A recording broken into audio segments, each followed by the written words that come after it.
제목으로 말씀을 나누겠습니다. 우리가 신명기를 계속 보고 있는데요. 신명기 29장입니다. 이제 신명기가 34장까지 있으니까 이제 몇 번 남지 않았는데요. 신명기는 제2의 하나님께 돌아가신 모세에게 약속하신 언약입니다. 계약입니다. 그 계약을 나누어서 세 번째가 시작되는 말씀이 바로 오늘부터 시작되는 29장의 말씀입니다. 그래서 모세의 세 번째 설교다라고 말할 수 있습니다. 이어지는 30장까지 어떤 말씀이 있는지를 보기를 원합니다. 설교를 시작하기 전에 저희 어머니의 단례를 위해서 기도해 주시고 감사합니다. 은혜 가운데 잘 마치고 돌아왔습니다. 장례가 났을 때마다 돌아가신 분들을 위로하면서도 유가족들에게 늘 했던 말, 하늘 소망, 부활의 영광, 부활의 믿음, 그런 것들로 위로받으시기 바랍니다 라고 늘 그렇게 얘기했었는데, 또 저의 차례가 되니까 그런 위로들이 사실은 잘 들리지 않은 것도 사실입니다. 왜냐하면 너무 빨리 제 차례가 와버렸어요. 저희가 기도하고 했는데 그 차례가 너무 빨리 온 것 같아서, 제가 기도의 시간에도 말씀드렸지만 우리가 하나님 앞에 기도하는 것은 두 가지라고 말씀드렸죠. 하나님 감사합니다. 하나님 이렇게 해주셔서, 은혜 주셔서, 지켜주셔서, 회복하게 해주셔서, 건강 주셔서 감사합니다 라는 기도 제목 있지만, 두 번째 기도 제목은 하나님 왜 이렇습니까? 하나님 속속합니다. 하나님 왜 이렇게 회복되지 않습니까? 왜 응답되지 않습니까? 왜 하나님 지체하십니까? 왜 하나님 아직 때가 아닙니까? 라고 그렇게 하나님을 속속함의 기도를 드리는 게 우리의 인생, 우리의 믿음의 삶 아닙니까? 말씀드렸던 것처럼 감사의 기도 제목만 있다면 우리의 믿음은 약해질 수밖에 없어요. 아니, 하나님을 찾을 이유가 별로 없어요. 하나님 속속합니다. 하나님 왜 이러십니까? 왜 제 응답이 이렇게 들어지지 않습니까? 라고 말을 하는 그것 때문에 하나님을 찾게 되고, 하나님의 기도의 응답을 구하는 우리의 모습이라고 생각합니다. 그럼에도 81세밖에 사실 평균 연령도 사실 수명도 되지 않으셨잖아요. 보통 한국이 85세 정도까지인데, 그래도 한 3, 4년은 더 저희 곁에 계실 거라고 생각했는데 그러지 못하고 먼저 이렇게 하나님 부르신 거에 대해서 속수감 말로 할 수 없지요. 그럼에도 불구하고 하나님께서 여러 모양으로 위로해 주셨고, 또 상황이나 이런 것들을 볼 때, 그때 이제 화요일날 8월 19일날 제가 오후에 학군회를 갔을 때 연락을 받았어요. 심정지가 오셨다고. 그래서 응급실로 가셨다고. 그러더니 1시간 후에 다시 이렇게 깨어나셨다고, 심장이 뛰기 시작했다고 연락이 와서, 저는 그래도 며칠 더 길게는 몇 달은 사시지 않나 그렇게 생각했는데, 바로 또 심정지가 왔고, 또 그걸 연명 치료를 거부하셨기 때문에 그냥 심장만 뛰게 하는 치료가 있다고 합니다. 그냥 말 그대로 의식도 없이 그걸 거부하셨고, 또 저희 형이나 동생도 보호자들도 그거를 인정했기 때문에 그렇게 하나님의 품에 안기셨습니다. 위로 예배도 여러 번 목사님들을 통해서 드릴 수 있었고, 입관과 발인 예배도 잘 마쳤습니다. 그럼에도 불구하고 딱 들어왔는데 변한 게 없잖아요. 그죠? 여러분들도 특별히 변한 게 없고, 교회도 변한 게 없고. 근데 오직 변한 거 하나는 어머니가 안 계시다는 거. 이 땅에 계시지 않는다는 게 변한 것 가운데 하나입니다. 그럼에도 불구하고 하나님께서 다시 만날 소망으로 우리를, 저희 가족을 또 인도해 주시라고 믿고요. 여러분에게 감사드립니다. 자, 이스라엘 민족에게 하나님께서는 1세대 언약을 하셨습니다. 바로 그게 모세가 시내산 호렙산에서 받은 언약이었습니다. 계약이었습니다. 하나님과 인간과의 첫 번째 계약이었습니다. 근데 40년이라고 하는 시간이 지나면서 1세대의 사람들이 다 이제 죽게 되는 거죠. 그리고 2세대 가운데 계약이 연결되고 계승돼야 되는데 그게 하나님이 원하시는 만큼, 만족할 만큼 이루어지지 않았습니다.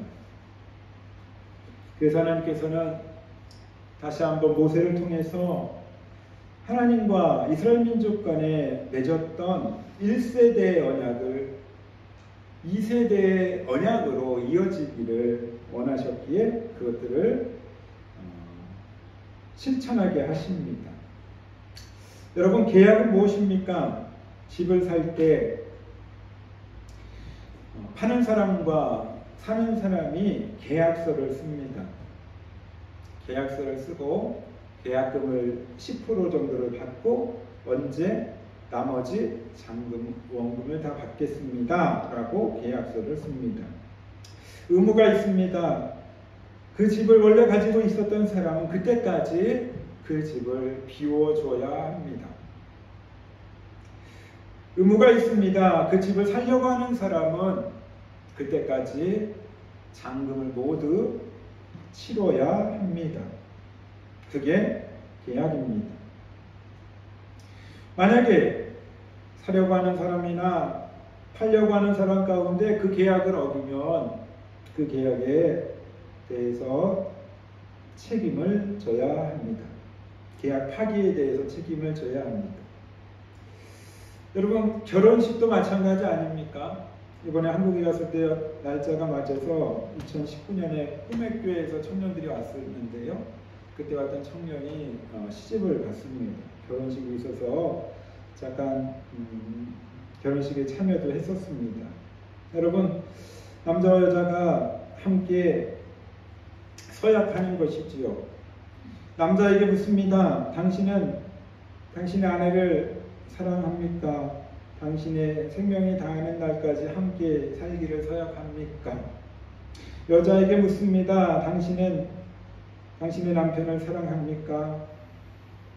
생명이 다하는 그날까지 함께 살겠습니까? 그걸 우리 다른 말로 뭐라고 말하죠? 머리가 파뿌리가 될 때까지. 파뿌리는 하얗지 않습니까? 하얗 때까지 살겠습니까? 라고 묻습니다. 이런 서약을 서로 주고받으며 신랑과 신부는 가정을 이루고 가정을 출발하게 됩니다. 그런데 문제는 결혼 생활을 하다 보면 서로 가운데 갈등과 여러 성격차나 아니면 더 심하게는 바람이 난다든지 다른 사람을 사랑하게 되므로 가정이 깨지는 일들도 있습니다. 여러분, 하나님과 이스라엘 민족의 관계도 똑같았습니다. 하나님과 이스라엘 민족의 계약의 관계는 하나님과 사람의 관계와 계약의 관계와 같은 의미였습니다. 믿음이 없이는 온전히 이루어질 수 없는 계약이었습니다. 어떤 믿음입니까? 하나님께서 창조주 되시고 하나님께서 우리 이스라엘 민족을 출애굽을 시키며 광야에서 40년 동안 광야 훈련을 통하여 가나안의 땅에 들어갈 수 있다라고 하는 그런 서로 간의 신앙, 믿음이었습니다. 신뢰였습니다. 이런 신뢰를 바탕으로 하나님과 이스라엘 민족은 계약을 맺게 됩니다. 그런데 본문에 나오는 계약은 특별히 모압 계약이다라고 말할 수 있습니다. 모압 땅에서 그들과 세우신 언약의 말씀이다. 1절에 그렇게 되어 있습니다. 그렇다면 모압의 계약은 무엇을 의미할까요? 모압의 계약의 특징은 무엇일까요? 먼저 우리가 보고 싶은 말씀은 바로 15절, 우리가 읽진 않았지만 15절을 보면 이런 말씀이 있어요. 우리 신명기 29장 15절 오늘 같이 볼까요? 오늘 시작. 오늘 우리 하나님 여호와 앞에서 우리와 함께 여기서 있는 자와 우리와 함께 여기서 있지 아니한 자들까지 이니 오늘은 어디입니까? 언제입니까? 바로 이스라엘 민족과 모세가 하나님 앞에서 언약하는 그때를 말합니다. 구약의 시대를 말합니다. 그런데 15절에서 말하고 있는 것은 함께 여기 서 있는 자들, 또 우리와 함께 있지 아니한 자들이다 라고 표현해요. 그 자리에 있었던 자들, 그렇지 않은 자들까지 모두 모압의 계약에 포함된 이스라엘 민족과 같은 믿음의 삶을 살아야 된다는 겁니다.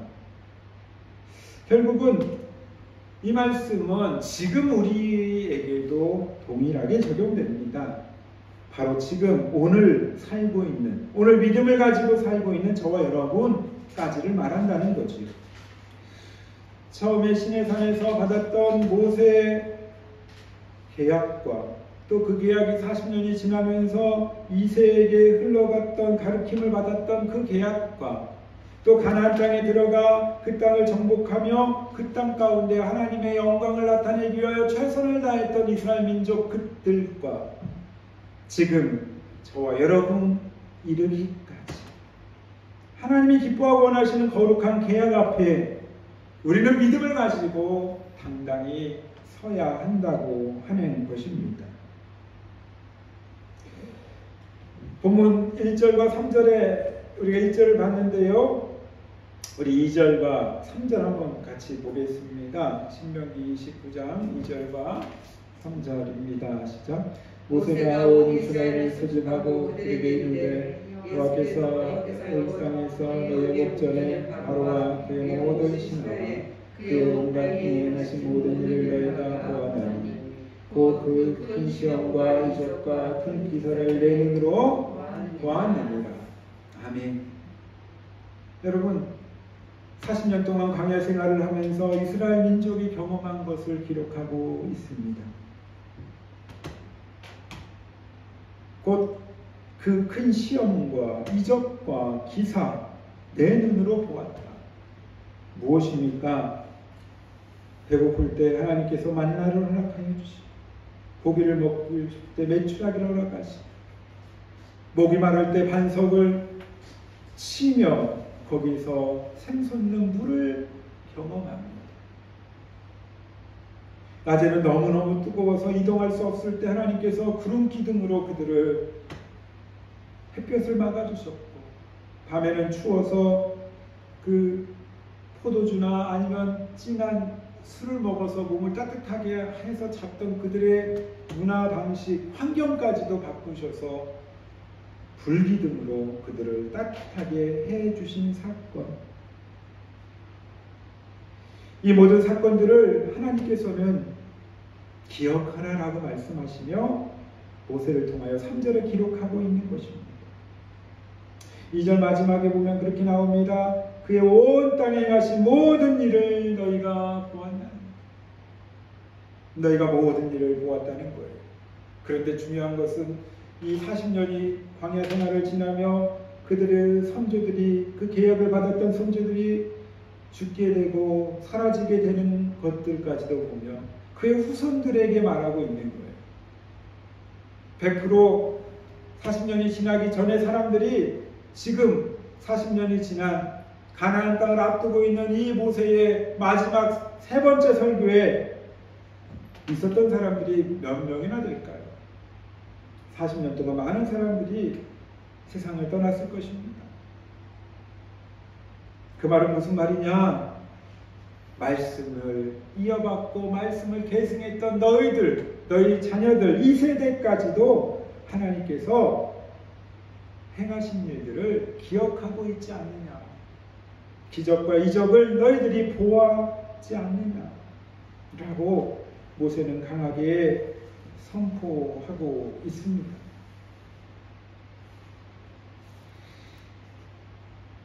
참 재미있는 말씀이 있습니다.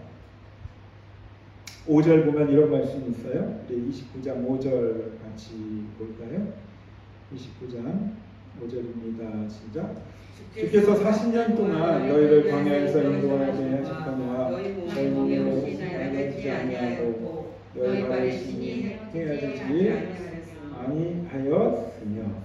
여러분 40년 동안 광야를 걸었어요. 그런데 옷이 낡아지지 아니했대요. 신이 헤어지지 않았대요.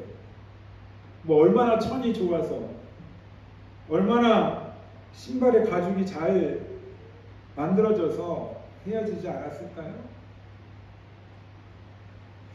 이 말씀은 하나님께서 너의 옷과 너의 신발까지도 책임져 주시지 않았느냐라고 하는 의미입니다. 그 신발이 정말 40년 동안 신은 신발이겠습니까? 그 옷은 40년 동안 입었겠습니까? 그런 의미라기보다는 하나님이 함께 하셨다고 하는 그 증거의 모습의 결과, 지금 너희들이 신을 신고 있고 지금 너희들이 옷을 입고 있지 않느냐라는 말이에요. 여러분, 우리 인생의 신앙생활을 한번 여정을 보세요. 몇 년을 신앙생활했는지 저희는 다 알 수 없습니다.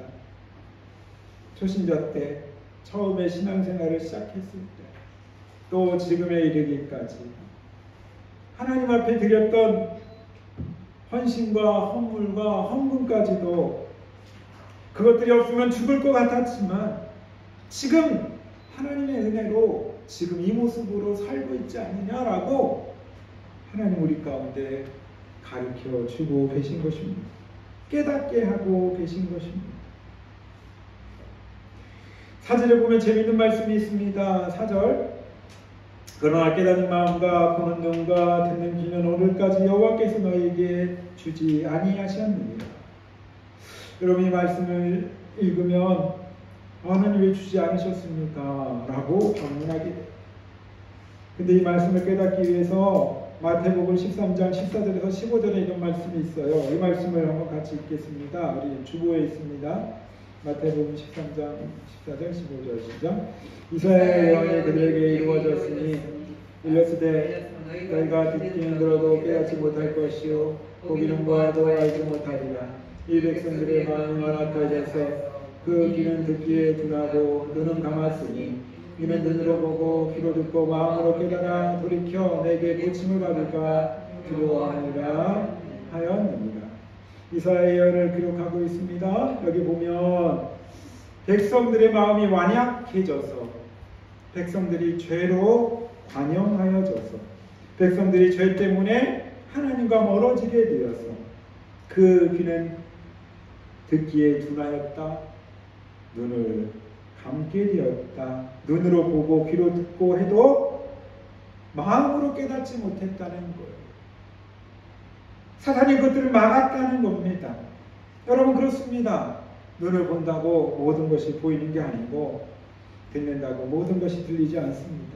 거꾸로 눈을 보고 있지만 깨닫지 못하고, 귀로 듣고 있지만 듣지 못하는 영적인 존재가 바로 또한 우리들 아닙니까? 하나님께서 우리를 그렇게 흙으로 만드셨습니다. 그 사람이 흙으로 만들어졌을 때 하나님께서는 생기를 그곳에 불어 넣으셨죠. 그래가지고 어떻게 됐어요? 생명이 된지라. 생명, 살아있는 영이 됐다는 말이에요. 그 말은 다른 말로 말하면 인간은 영적인 존재가 됐다는 말입니다. 영적인 존재가 되었기 때문에 귀가 있어도 눈이 있어도 하나님과 통하지 않으면, 마음이 하나님과 연결되어 있지 않으면 우리는 하나님을 볼 수 없는 존재가 되었다는 거예요. 열왕기상 3장에 보면 솔로몬 이야기가 나오는데요. 이런 말씀이 있습니다. 열왕기상 3장 9절 10절에 보면 열왕기상 3장 9절 10절 514쪽인데요. 구약성경 514쪽 열왕기상 3장 9절 10절 보면 이런 말씀이 있습니다. 같이 한번 읽어볼까요? 사무엘 상하 다음에 열왕기 상하인데요. 열왕기 상 시작. 누가 주의 임할 백성을 재판할 수 있사오리까? 듣는 마음에 종에게 주사 주의 백성을 재판하여 선악을 분별하게 하옵소서. 솔로몬이 이것을 구하매 그 말씀이 주의 말씀에 든지라.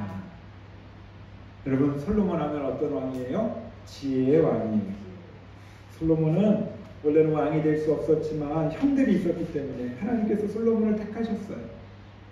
다윗을 통해서 얻은 솔로몬을 왕으로 택하시면서 솔로몬이 물론 100% 잘한 것은 아니지만 하나님께서 솔로몬의 성전을 세워주시면서 지혜의 왕으로 택해 주셨어요. 솔로몬이 이런 고백을 했기 때문이에요. 9절에 우리가 읽었던 것처럼 이 많은 백성을 재판할 수 있사오리까? 듣는 마음을 종에게 주사. 듣는 마음. 누구의 말씀을 듣는 마음이요? 하나님의 말씀. 하나님의 말씀을 들을 수 있는 영적인 귀를 열어주옵소서.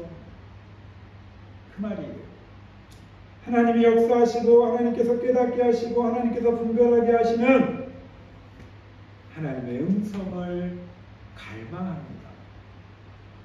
그 갈망 때문에 솔로몬은 솔로몬 될 수 있었어요. 지혜의 왕이 될 수 있었어요. 10절 솔로몬이 이것을 구하며, 이것은 뭐예요? 듣는 마음을 종에게 주옵소서. 그리하여 재판을 잘할 수 있게 선악을 분별하게 하옵소서. 이 말씀을 주의 마음에, 그 말씀이 주의 마음에 든지라. 하나님의 마음에 쏙 들었어요.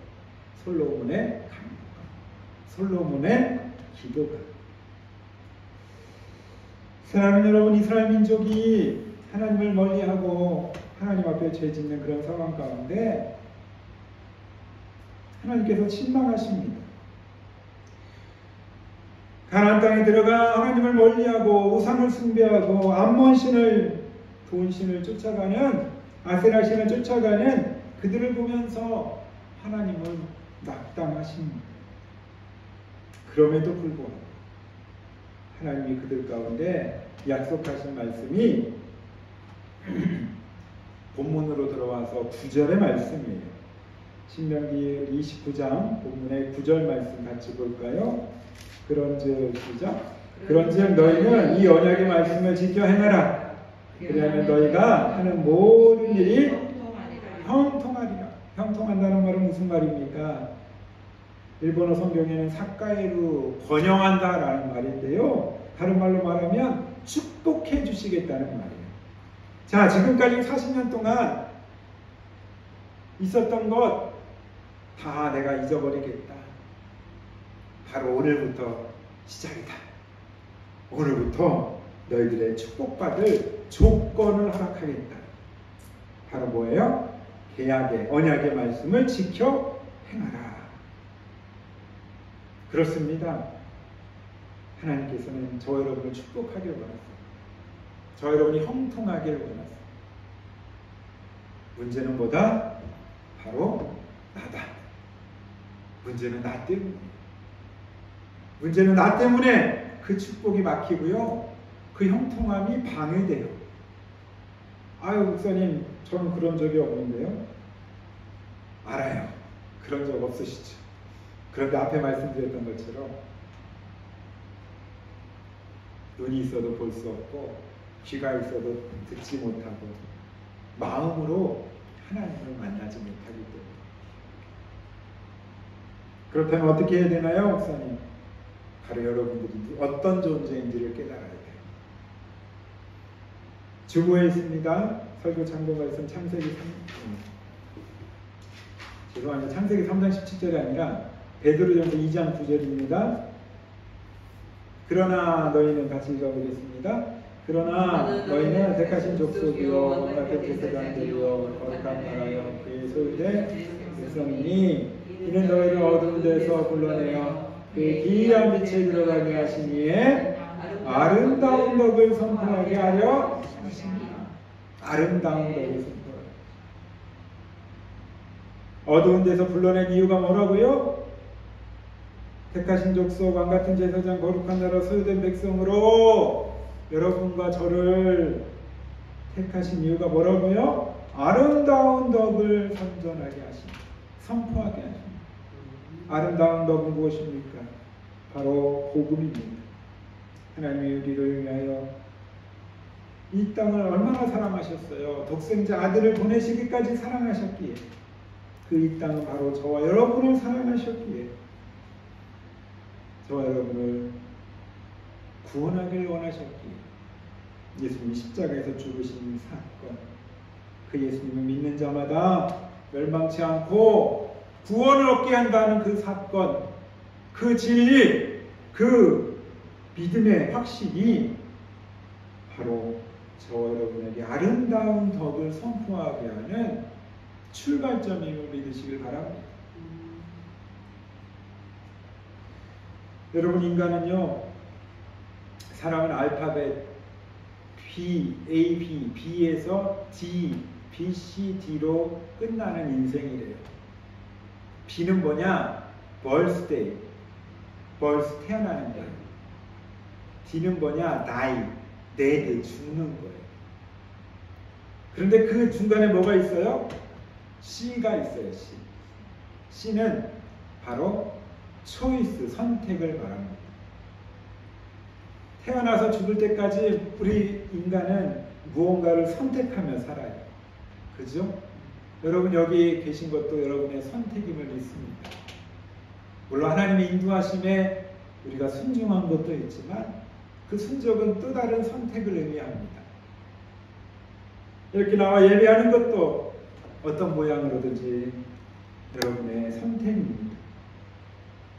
선택의 결과 우리는 또 다른 죽음을 맞이하게 됩니다. 그 죽음은 육체적인 죽음을 말해요.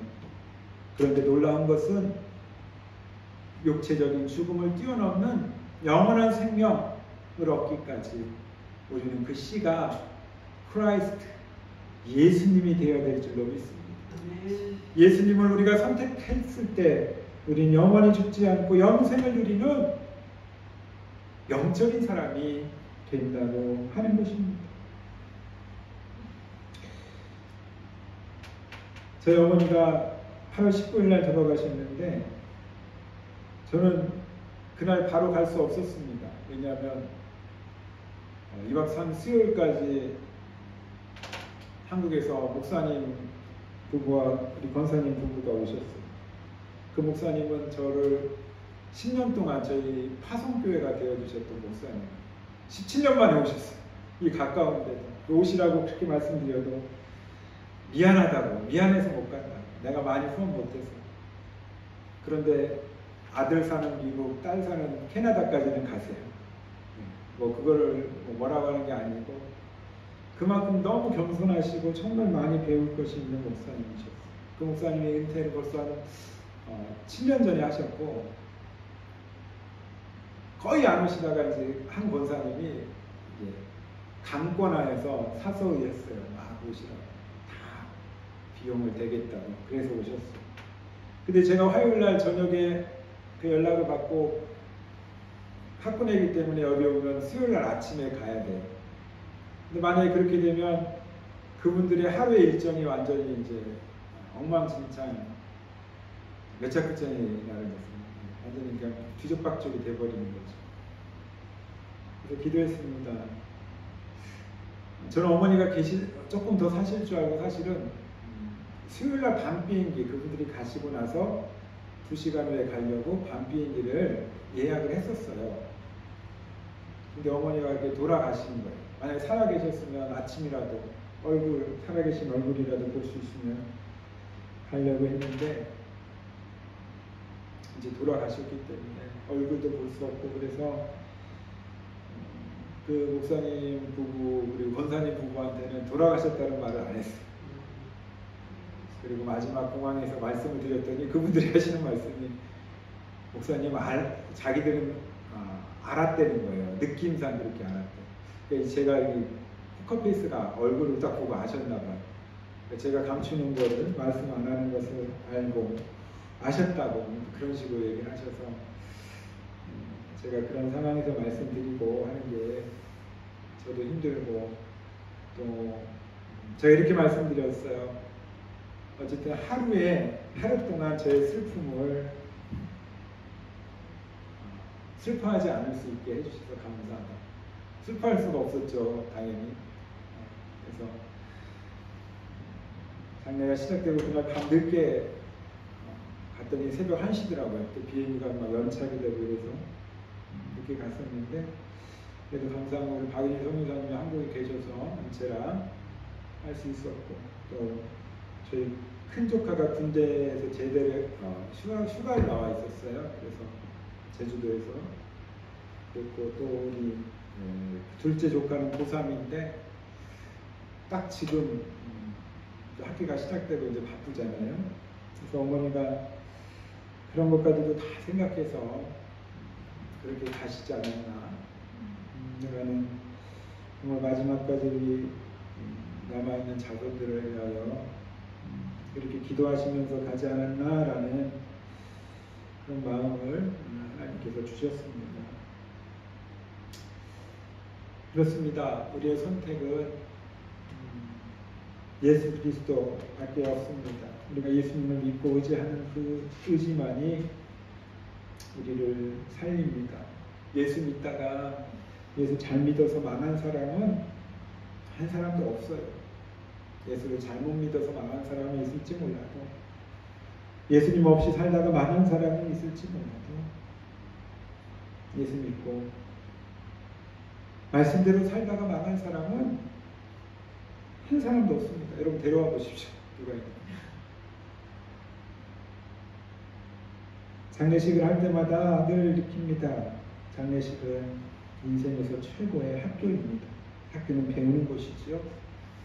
저 여러분들도 언젠가는 장례식의 주인공이 될 것입니다. 그 사진 속에 바로 나.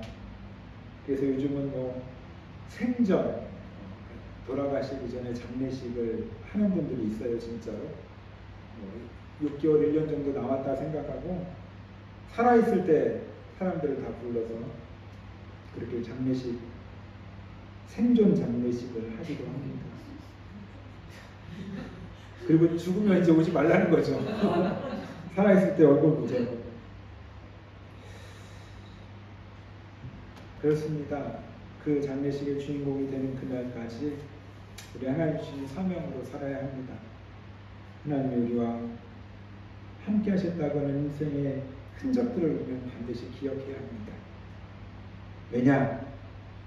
그 흔적들이 나만 살리는 게 아니라 사랑하는 우리의 자녀들까지도, 우리의 후대들을 살리기 때문입니다.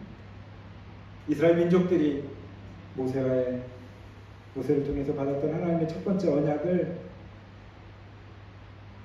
받고 믿음으로 살려고 했지만 그것이 흐릿해지는 거예요. 광야를 지나니까. 우리 인생도 마찬가지 아닙니까? 그 말씀이 뚜렷하고 선명했는데 그것이 뿌얘지는 거예요. 그때 하나님께서 또다시 신명기를 통하여 모세에게 말씀하시고 계약하신 겁니다. 사랑하는 여러분, 우리가 한 주간을 동안 삽니다. 한 주간을 사실 때마다 살아갈 때에 정말 하나님께서 여러분의 영적인 귀가 열리고 영적인 눈이 열려 하나님이 느껴지고 하나님이 보여지고 하나님의 말씀이 들려질 수 있길 바랍니다. 그러기 위하여 우리의 영적인 싸움에서 승리하는 저 여러분 되시길 바라고, 다시 한번 말씀드리지만 제가 없는 동안 또 교회를 섬겨주신 우리 최 권사님께 감사드리고, 또 이 모양 정황으로 위로해 주시고 힘주신 모든 분들께 다시 한번 고개를 숙여서 감사를 드립니다. 기도하겠습니다. 우리 연합